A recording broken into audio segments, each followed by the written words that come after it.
모르드게가 오늘 본문에 보면은 대성 통곡을 하고 있습니다. 하만의 조서 때문에 그런 것이죠. 모르드게만 죽일 것이 아니라 유다인 전부를 다 죽여도 된다라고 왕의 도장을 찍었던 사람이 바로 아각 사람 하만이었습니다.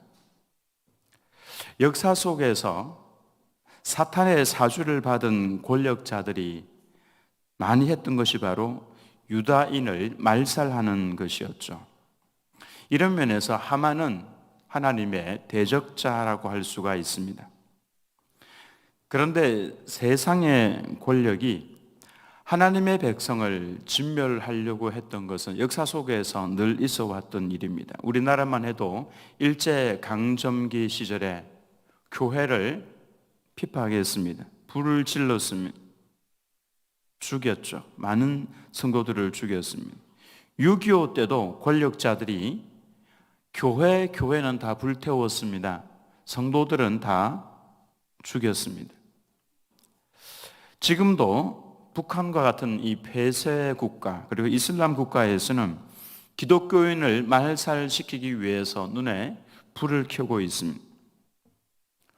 이런 국가들은 공식적인 이 사탄의 앞잡이 노릇을 하고 있다라고 이야기를 할 수가 있습니다. 요한계시록에도 보면은 끝까지 믿음을 포기하지 않는 성도는 목배임을 당한다, 이런 예언의 말씀이 요한계시록에 기록이 되어 있죠. 그러니까 이 기독교인에 대한 핍박, 하나님의 백성들에 대한 핍박은 마지막 시대까지, 예수님 재림하시는 그때까지 있을 것이다 라고 하는 것입니다. 요한계시록에 보면은 천국에서 순교자들의 기도가 나옵니다. 하나님이여, 우리의 이 억울함을 언제까지 갚아주지 아니하시겠습니까? 라고 했을 때 하나님의 음성이 들려옵니다. 너희 친구 동료들이 순교자의 반열에 들어가서 순교자의 수가 차기까지, 이런 표현을 쓰시는 걸 보면은 마지막까지 순교자는 계속해서 나올 것이다 라고 하는 것을 알 수가 있습니다.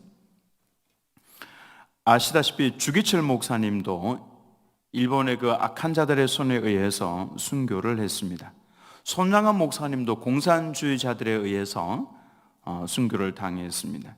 하나님의 백성들은 늘 이렇게 당해 왔습니다. 물론 하나님께서도 반드시 갚으십니다. 길게 보면은 하나님께서 다 갚으셨습니다. 유다인을 말살하라고 하는 이 왕의 조서가 발표가 되었을 때에 왕과 하만은 앉아서 먹고 마시고 있었습니다. 그러나 성안은 어지러웠죠. 우리가 기억할 것은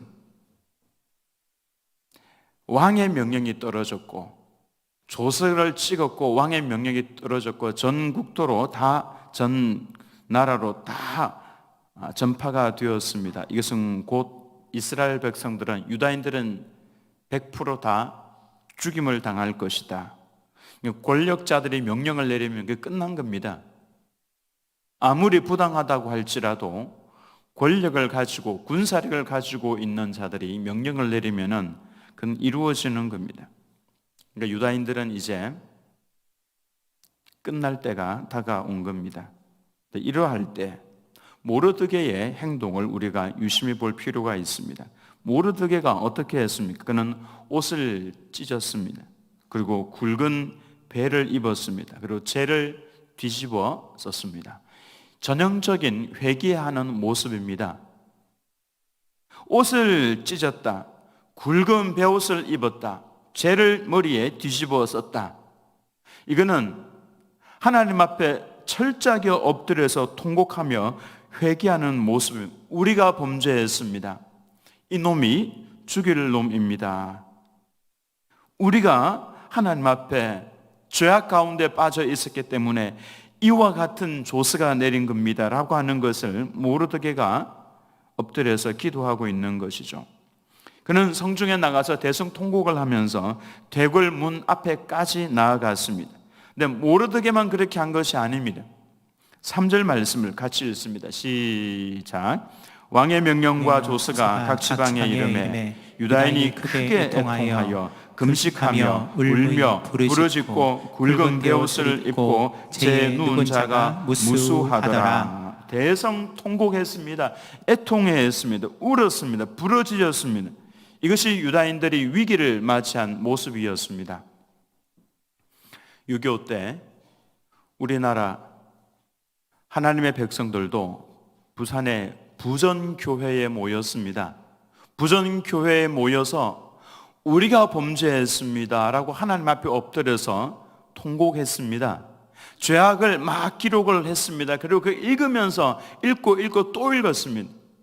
이것 외에도 혹시나 우리가 또 지은 죄가 있을까 해서 그것까지 다 찾아내어서 다 기록을 하고 회개 기도를 했습니다. 사실 그때 당시는 대한민국은 완전히 망할 것처럼 그렇게 보였습니다.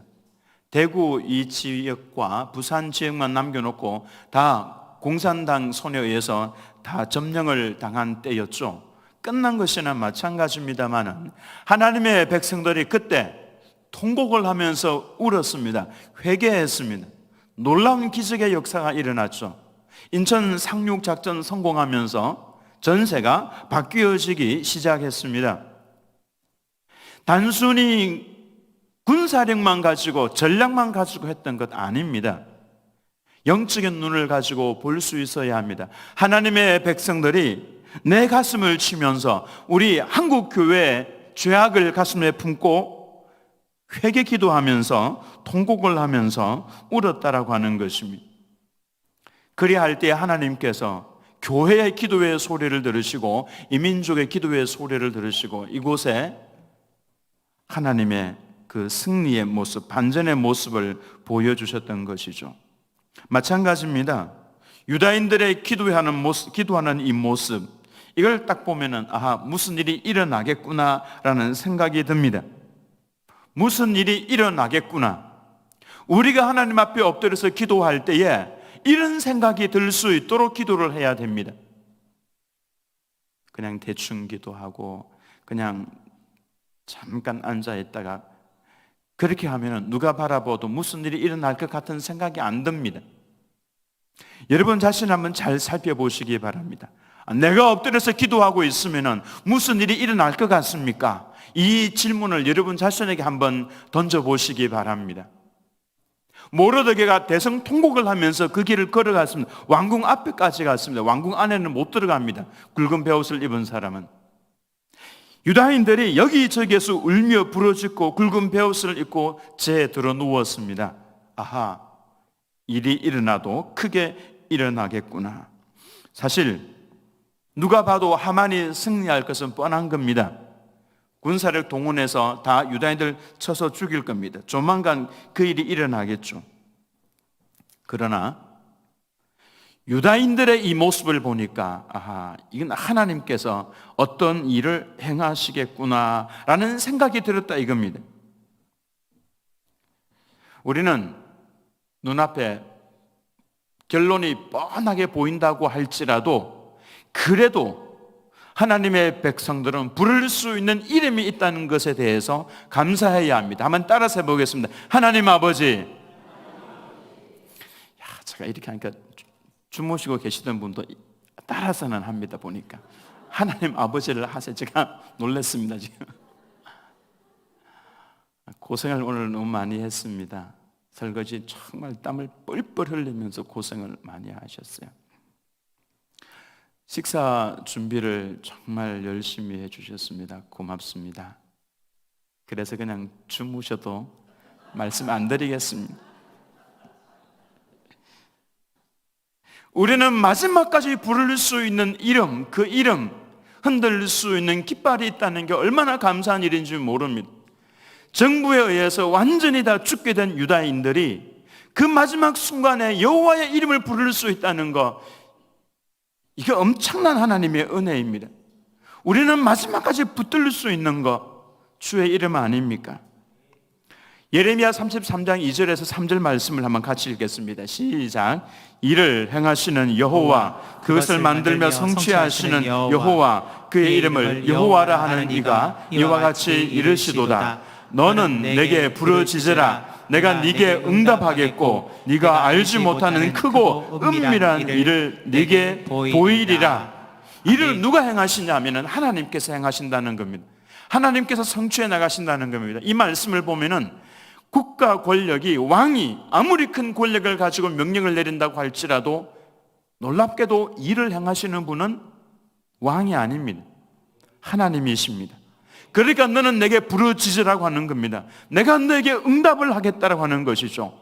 그래서 우리는 부르짖을 때, 야, 이분이 기도하면은, 이 셀에서, 이 모임에서 기도를 하면은 진짜 하나님께서 일을 행하시겠구나, 이런 마음이 들 수 있을 정도로 기도해야 됩니다. 우리가 꼭 기억해야 될 말씀이죠. 역사는 우리는 하나님의 손에 있다는 이 사실을 잊어서는 안 됩니다.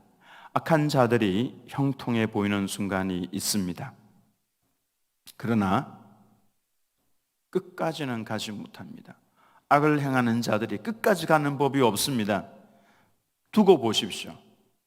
조만간이 아니라면 또 조금 더 있으면은 악을 행하는 자들은 망하게 되어 있습니다. 만약에 이 땅 위에서 망하지 않는다면 죽어서 미끄러운 곳에 던져진다, 이렇게 말씀을 하고 있습니다. 미끄러운 곳에. 왜냐하면 하나님은 공의의 하나님이시기 때문에 그렇습니다. 우리는 이 사실을 안다면 절망보다는 하나님 앞에 엎드려서 힘을 모아서 기도할 수 있습니다. 정말 큰 위기가 닥쳐왔을 때 우리 믿음의 선배들은 오늘 본문 말씀처럼 대성통곡했습니다. 다윗도 울었습니다. 대성통곡했습니다. 예레미야 선지자는 별명이 눈물의 선지자입니다. 내가 애통해야 한다라는 표현을 많이 쓰고 있습니다. 베드로도 심히 통곡했습니다. 심지어 예수님께서도 마지막에 가장 아픈 통곡을 하셨습니다. 일제 강점기 시절에도 하나님의 백성들이 얼마나 많이 통곡을 하면서 밤을 새웠습니까? 6.25 시절에도 교회는 부르짖어서 그렇게 기도했습니다. 하나님께서 의도하시는 바가 바로 이것입니다. 성도가 어려움을 당할 때에는 함께 엎드려서 부르짖어야 하는 것입니다. 그래야만 하나님께서 역사하시는데, 요즘에는 어려워도 뭔가 다른 수들이 조금 많이 있는 것 같아요. 옛날에는 진짜 부르짖는 것 외에는 할 수 있는 게 없었습니다.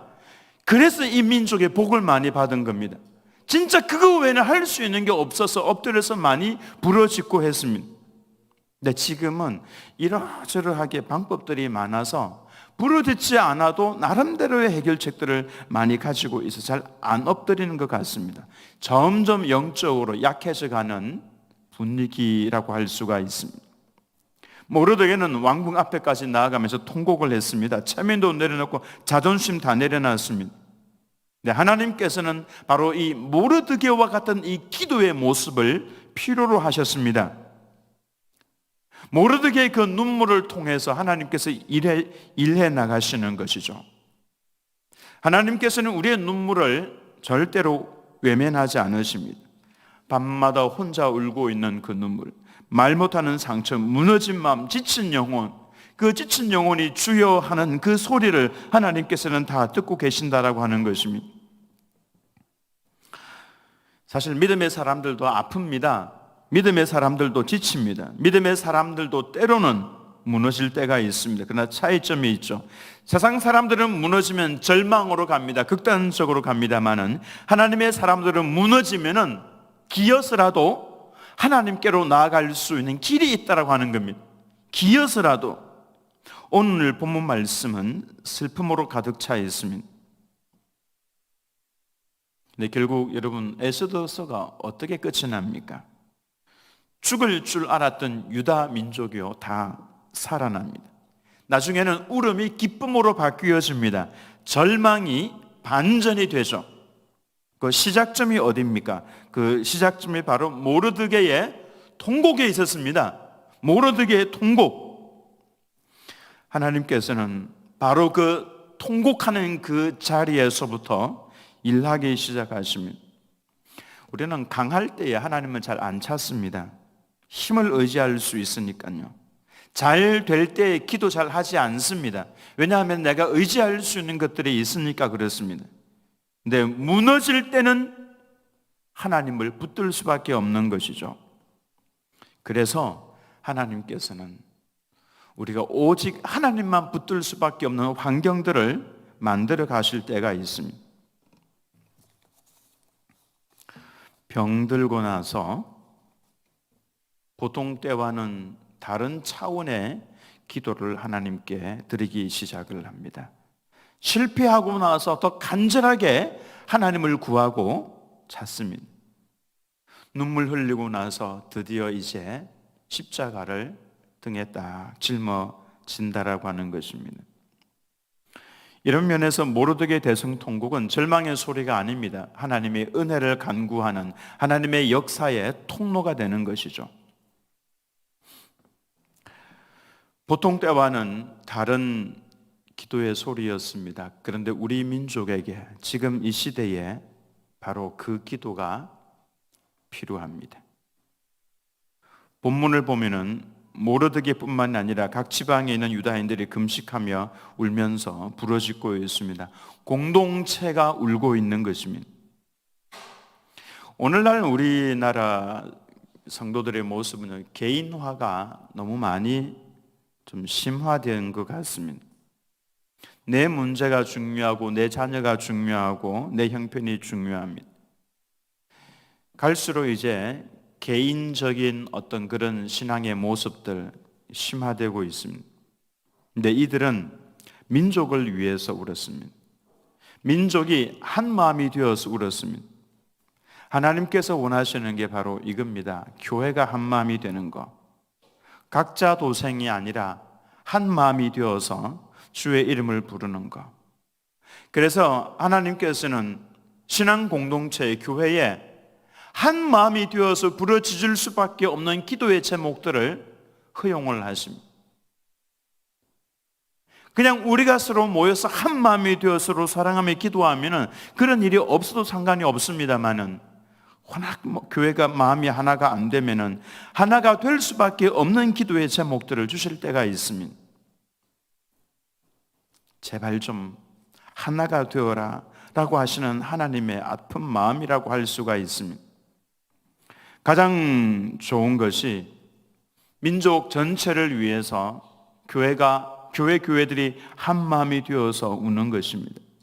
나라가 무너지는데 웃고 있으면 안 되는 것이죠. 다음 세대가 무너져 가고 있는데 한 마음이 되어서 기도 안 하면 안 되는 것이죠. 영혼들이 죽어가고 있는데 관심이 없이 살 수는 없는 겁니다. 하나님께서 기대하시는 바가 바로 그겁니다. 하나님을 한 마음이 되어서 부르짖어 기도하면서 하나님을 경험하도록 하는 것. 사실 우리는 예수님을 믿으면서 하나님을 경험을 해야 합니다. 하나님의 임재하심을 우리가 많이 노래했는데요. 하나님의 임재하심이 무엇입니까? 여기에 하나님께서 나와 함께하고 계신다는 것을 아는 것입니다. 지식적으로 아는 것이 아니라 경험적으로 아는 것입니다. 내 영혼이 그냥 그 모든 것을 다 느끼고 있는 것입니다. 여기에 하나님께서 계신다라고 하는 것입니다. 하나님을 경험하는 삶. 하나님을 경험하면 우리의 삶이 바뀌어지는 겁니다. 교회가 바뀌고 민족이 바뀝니다. 중요한 것은 무너질 때에 하나님을 놓지 않고 부르짖는 것이죠. 모르드게의 눈물, 그 눈물이 유다 민족 전체를 바꾼 겁니다. 점점 포로 생활을 하면서 점점 먹고 살기가 편해졌고, 그래서 이 바벨론이라고 하는 이 제국은 하나님의 백성들이 이 세상에서 살아가는 그 모습을 보여주고 있는 겁니다. 바벨론에서 이제 점점 부도 모으고 명예도 가지고 있고 높은 지위도 가지고 있으니까 점점 살기 편해지는 것이죠. 그러니 이스라엘 땅으로 돌아가지 않고 남아있던 유다인들이 많이 있었던 겁니다. 신앙이 점점 약해져 가는 것이죠. 하나님께서 그래서 이 사건들을 허용을 하시는 겁니다. 너희가 깨어나라고, 통곡을 하면서 울으라고, 그러면서 하나님을 경험하라고. 모르드게의 그 눈물은 헛되지 않았습니다. 혹시 여러분 하나님 앞에 통곡을 하면서 울어보신 적이 있습니까? 그때 흘렸던 그 눈물들 하나님께서는 절대로 네가 울었구나 하고 지나가지 않습니다. 시편 56편 8절 말씀을 한번 같이 보겠습니다. 시작. 나의 유리함을 주께서 계수하셨사오니 나의 눈물을 주의 병에 담으소서. 이것이 주의 책에 기록되지 아니하였나이까. 하나님은 우리의 눈물을 기억하십니다. 그리고 그 눈물을 실제로 주님 앞에 있는 그 병에 다 담아두십니다. 보석과 같은 눈물입니다. 이 세상에서는 별거 아닌 것 같죠. 그러나 하나님의 나라에서는 엄청난 것입니다. 네가 나를 경험하기 위해, 하나님을 경험하기 위해서, 또 하나님의 나라를 위해서 이렇게 눈물을 흘렸구나.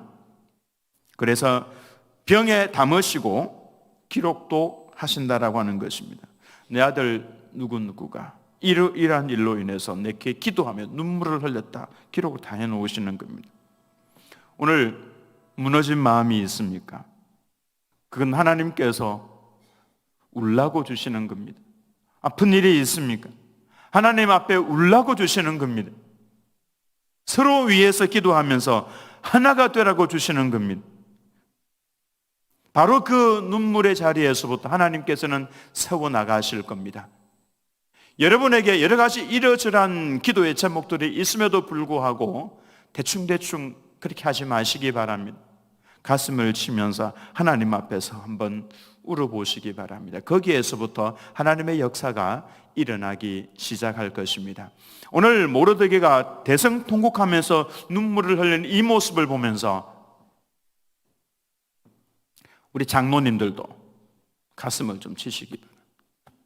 장례 집사님들도 가슴을 좀 치시기 바랍니다. 우리 권사님들도 가슴을 좀 치시기 바랍니다. 아무도 아멘 안 하지만은 가슴을 좀 치면서 눈물을 흘리며 하나님 앞에 기도하시기를 예수님의 이름으로 축원합니다.